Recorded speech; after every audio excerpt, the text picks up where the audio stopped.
Early voting is underway across the nation, and already we've seen more people vote than in 2016. I want to get my vote in and make sure it's counting. Well, I'm still standing in line. Got to do what we have to do. A long line of people stood in the misty rain outside St. John de La Salle Church in Niagara Falls, waiting for early voting to begin at noon.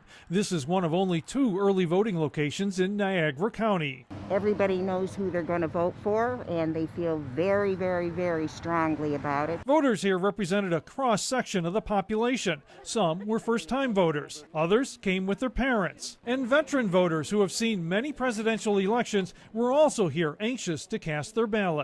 Well, I just want to make sure I got it done. What did you think when you saw the lines here today?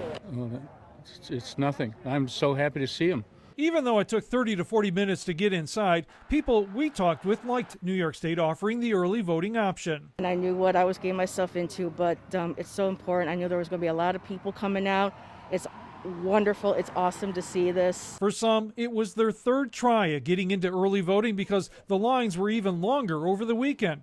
But voters seemed happy that interest in the presidential election is so high. I'm impressed, to say the least. There's a lot of people out here right now. Everybody has something to say, whether they're saying it out loud or not. Board of Elections in all 8 Western New York counties reported early voting is steady, with very busy conditions and lines in some areas like Niagara Falls. But this is like wrapping around the corner, going down the street.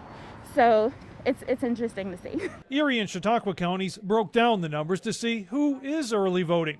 Democrats are currently comprising 40 to 60% of voters, with Republicans making up around 20%.